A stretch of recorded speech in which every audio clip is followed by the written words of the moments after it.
ശരിക്കും medical coding എൻ്റെ U എയിൽ എൻ്റെ ഒരു ഫ്രണ്ടാ പറഞ്ഞു, അവളാ പറഞ്ഞു ഞങ്ങളുടെ നിരിയട്ട മോണ്ടിസോറി എടുക്കാൻ പോയതാ, അങ്ങനെ അതിൽ നിന്ന് ഇങ്ങടേക്ക് കൺവേർട്ട് ആയതാണ്.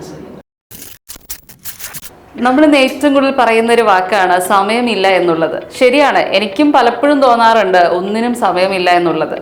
അത് പല പല ഘട്ടങ്ങളിലാണെങ്കിൽ, ഇപ്പം പഠിക്കുന്ന കാലത്താണെങ്കിൽ, കല്യാണം കഴിഞ്ഞപ്പോഴാണെങ്കിൽ, കുട്ടികളുണ്ടായപ്പോഴാണെങ്കിൽ. പക്ഷെ ഈ ഒരു ചലഞ്ചസിനും വിജയം നേടി വന്ന ഒരാളെ ഞാൻ വിളിക്കും പോരാളി എന്ന്. അങ്ങനെ ഒരു പോരാളിയാണ് നമ്മൾ ഇന്ന് പരിചയപ്പെടാൻ പോകുന്നത്. സിഗ്മയിൽ വന്ന് കോഴ്സ് പഠിച്ചു, നല്ല മാർക്കോടുകൂടി പാസ്സായി, ഇന്റേൺഷിപ്പ് കഴിഞ്ഞു, 2 വർഷം വർക്ക് ഫ്രം ഹോം ജോബ് കഴിഞ്ഞു. ഇപ്പോൾ IPDRG കഴിഞ്ഞ് വിദേശത്ത് പോകാൻ നിൽക്കുന്ന നമ്മുടെ പ്രിയപ്പെട്ട ഷിജിനിയെ നമുക്ക് പരിചയപ്പെടാം. ഒരു കാര്യം കൂടെ, ഷിജിനി എന്ന് പറയുന്നത് എല്ലാ സ്ത്രീകളുടെയും എൻ്റെയും പേഴ്സണൽ മോട്ടിവേഷൻ കൂടിയാണ്. ഹായ്, എൻ്റെ പേര് ഷിജിനി അൽബാദിഷ. ഞാൻ സിഗ്മ മെഡിക്കൽ കോളേജ് അക്കാഡമിയിൽ നിന്ന് CPC ട്രെയിൻഡ് ആണ്. ഇവിടുത്തെ എക്സ്പീരിയൻസ് എന്ന് പറഞ്ഞിട്ടുണ്ടെങ്കിൽ എല്ലാ സ്റ്റാഫും, പ്രത്യേകിച്ച് നീതു മാം, അലക്സ് സർ, വിപിൻ സർ, എന്താ ഭയങ്കര സപ്പോർട്ടായിരുന്നു. എൻ്റെ ഒരു 12 ഇയേഴ്സിൻ്റെ ഒരു കരിയർ ഗ്യാപ്പ് അത്രയും വെച്ചിട്ടാണ് ശരിക്കും ഞാനൊരു ഈ CPC എക്സാം എഴുതുന്നതും ട്രെയിൻഡ് ആവുന്നതും എല്ലാം. പക്ഷേ എന്താ പറയുക, ടിയേഴ്സ് ഇൻ മൈ ഐസ് അത്രയും പറയാ, ഒന്നും പറയാനില്ല. അത്രയും സപ്പോർട്ടായിരുന്നു ഈ ടീംസിൻ്റെത്. എന്തൊരു കാര്യം ഉണ്ടെങ്കിലും, എക്സാം പ്രിപ്പറേഷൻ ടൈം ആണെങ്കിലും, അലക്സാറിൻ്റെ നൈറ്റ് ടൈം ക്ലാസ്സസ് ഒക്കെ ഭയങ്കര ഹെൽപ്ഫുള്ളായിരുന്നു. അങ്ങനെ അത് അച്ചീവ് ചെയ്യാൻ പറ്റി. എൻ്റെ ഈ 12 ഇയേഴ്സിൻ്റെ ഒരു ഗ്യാപ്പ് തന്നെ പറഞ്ഞല്ലോ, അപ്പം ഞാൻ 30+ കഴിഞ്ഞതിന് ശേഷമാണ് ശരിക്കും ഈ കോഴ്സിനെ കുറിച്ച് അറിഞ്ഞതും. അത് യു എയിലായിരുന്നു, ഞാൻ തിരിച്ച് നാട്ടിൽ വന്ന് കോഴ്സിനെ കുറിച്ച് അറിയുകയും ഈ കോഴ്സ് എടുക്കുകയൊക്കെ ചെയ്ത് 30+ കഴിഞ്ഞതിന് ശേഷമാണ്. അപ്പോൾ ശരിക്കും എന്ന് വെച്ചിട്ടുണ്ടെങ്കിൽ ഇൻഫോപാർക്ക് പോലുള്ള കമ്പനീസിലൊക്കെ 30 ഏജ് ആണ് എല്ലാവരെയും എടുക്കാറ്. പക്ഷേ ഇവിടുത്തെ CIP ഇൻറ്റേൺഷിപ്പ്, സിഗ്മ പ്രൊവൈഡ് ചെയ്യുന്ന ഇൻറ്റേൺഷിപ്പ്, AIPCയുടെ ഇൻറ്റേൺഷിപ്പ് ഉണ്ടായിരുന്നു, അതെടുത്തു. അതിനുശേഷം അതുവഴിയാണ് എനിക്കൊരു പ്ലേസ്മെൻറ്റ് കിട്ടി, ഹെൽപ്പ് ലൈൻ എന്ന് പറഞ്ഞൊരു കമ്പനിയിൽ ബാംഗ്ലൂർ. അതും ഫ്രഷറായിട്ട് തന്നെ, മീൻസ് ഇതിൻ്റെയും കൂടി പ്ലസ് എക്സ്പീരിയൻസ് ആയിട്ട് എനിക്കങ്ങനെ കയറാൻ പറ്റി. ആ കമ്പനിയും അടിപൊളിയായിരുന്നു.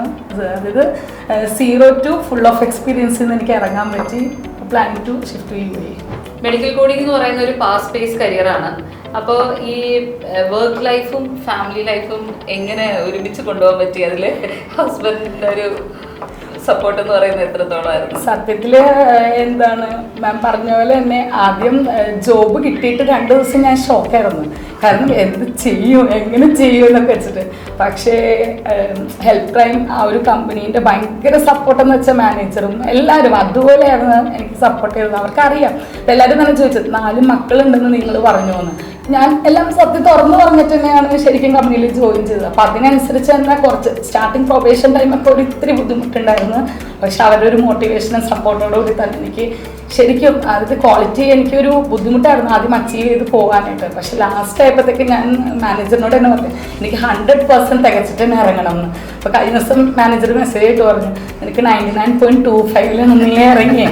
അപ്പം അത്രയും അച്ചീവ് ചെയ്യാൻ പറ്റി. അപ്പം അതാണ് പറയുന്നത്, നമുക്ക് അത് നമ്മുടെ ഐഡൻറ്റിറ്റി നമ്മളാണ് കീപ്പ് ചെയ്യേണ്ടത്. നമുക്ക് ഒരു ഡിസിഷൻ നമ്മൾ എടുത്തു കഴിഞ്ഞാൽ നമുക്കത് എല്ലാം ഫുൾഫിൽ ചെയ്യാൻ പറ്റും. അത്രയേ ഉള്ളൂ. പിന്നെ ഹസ്ബൻഡ് സപ്പോർട്ട് എന്ന് വെച്ചിട്ടുണ്ടെങ്കിൽ സപ്പോർട്ടില്ലാതെ എന്താണെങ്കിലും 4 മക്കളും ജോബും കൂടി മുന്നോട്ട് പോകാൻ പറ്റില്ല എന്ന് ഉറപ്പല്ലേ. പക്ഷെ അത്രയും സപ്പോർട്ട് തന്നെയാണ് നിൽക്കാൻ്റെ ഭാഗത്തുനിന്ന് പഠിപ്പിക്കാനും. ഇപ്പോഴും ശരിക്കും ഇവിടെ സിഗ്മയിൽ ഇപ്പോൾ വന്നത് തന്നെ IPDRG കോഴ്സ് ചെയ്യാൻ വേണ്ടിയിട്ടാണ്, ജസ്റ്റ് ഒരു അപ്ഗ്രേഡ് ചെയ്യാൻ വേണ്ടിയിട്ടാണ് കോഴ്സിന്. നല്ല സപ്പോർട്ട് തന്നെയാണ് നിൽക്കാൻ്റെ ഭാഗത്തുനിന്ന്. ഫസ്റ്റ് ഓഫ് ഓൾ എൻ്റെ ഒരു ബാദുഷ. പിന്നെ എനിക്ക് പറയാനുള്ളതെന്ന് വെച്ചാൽ ഞാൻ ഇപ്പം നമ്മുടെ മാരേജ് കഴിഞ്ഞിട്ട് 15 years ആയി. അപ്പം ആദ്യമേ ഇവള് ജോബ് ഒരു 6 months ചെയ്തു. അത് കഴിഞ്ഞ് പിന്നെ ഞാൻ പറഞ്ഞു ജോബ് ചെയ്യണ്ട, നമുക്ക് ഫാമിലി ലൈഫ്. പക്ഷേ ഈ 4 മക്കൾ കഴിഞ്ഞിട്ടാണ് ഇവള് നാട്ടിൽ വന്നതും ഈ ഒരു കോഴ്സ് എടുത്തത്. എനിക്ക് എന്താ പറയുക, ആ ഒരു കോഴ്സ് എടുത്തപ്പം എനിക്ക് എന്തോ ഒരു ബുദ്ധിമുട്ടുണ്ടായിരുന്നു. പക്ഷേ ഇവളത് പഠിച്ച് ഇവള് ഭയങ്കരമായിട്ട് അതിൽ തന്നെ പഠിച്ച് അവള് എക്സാം എഴുതി അത് പാസ്സായി. ഇവള് തന്നെ ജോലി കണ്ടെത്തി. ആ ജോലി ചെയ്യുമ്പോൾ അവളുടെ ഒരു സാറ്റിസ്ഫാക്ഷൻ അത് ഞങ്ങൾ ഫോണിൽ കൂടെ നേരിട്ട് പറയുമ്പം എനിക്ക് പറയാൻ പറ്റില്ല. അപ്പം എനിക്കപ്പം നേരത്തെ തോന്നി ഇതിനു മുന്നേ നമുക്ക് ഇത് പഠിക്കേണ്ടതായിരുന്നു. പഠിച്ചെങ്കിൽ എൻ്റെ ഒരു ഇതായി പോയി. അതെ അതെ അതെ. ഇപ്പം എനിക്ക് തോന്നുന്നു ഞാനിവിടെ നല്ല പ്രൗഡിലാണ്. എനിക്ക് എല്ലാവരോടും പറയാൻ പറ്റുന്നുണ്ട്. ബെസ്റ്റ് എന്നുള്ളതാണ്. മെഡിക്കൽ കോഡിംഗ് എന്ന് പറയുമ്പോൾ ഒരു CPC സർട്ടിഫിക്കേഷനിൽ തന്നെയാണ് എല്ലാവരും ഒതുക്കാറ്. ശരിക്കും അതിന്റെ അപ്സ്കില്ല് ചെയ്യേണ്ട ഒരു പ്രാധാന്യത്തെ കുറിച്ച് ഒന്ന് പറയാമോ? അങ്ങനെയല്ല മാം, എനിക്ക് തോന്നിപ്പം IPDRG ഇപ്പം ഞാൻ ചെയ്യാൻ ഉദ്ദേശിക്കുന്നതെന്ന് വെച്ചിട്ടുണ്ടെങ്കിൽ ഇപ്പം ഞാനിപ്പോൾ നിലവിൽ ചെയ്തുകൊണ്ടിരുന്നത് ഔട്ട് പേഷ്യൻ കോഡിംഗ് ആയിരുന്നു. അപ്പോൾ ഇപ്പോൾ പൊതുവെ ഇപ്പോൾ എൻ്റെ ഫ്രണ്ട്സ് UAയിലൊക്കെ പോയിട്ടുള്ള തന്നെ അവർ പറയുന്നുണ്ട് IP കോഡിങ് കാര്യങ്ങളെല്ലാം വരുന്നുണ്ടെന്ന്. പിന്നെ ഇപ്പോൾ സ്റ്റാർട്ടിങ് അവിടെ ചെല്ലുമ്പോൾ തന്നെ ഇപ്പോൾ ജോബ് പെട്ടെന്നൊന്നും ആവില്ലല്ലോ. അപ്പോൾ എന്നെ സംബന്ധിച്ച് എനിക്ക് ആ ഒരു ടൈം പോലും വെയിറ്റിംഗ് ഒരു വെറുതെ വേസ്റ്റ് ചെയ്യാനായിട്ട് ഒരാഗ്രഹം ഇല്ല. പിന്നെ മക്കളൊക്കെ സ്കൂളിൽ പോയാലും ഞാനങ്ങ് ബോറടിച്ചില്ലാണ്ടാവും.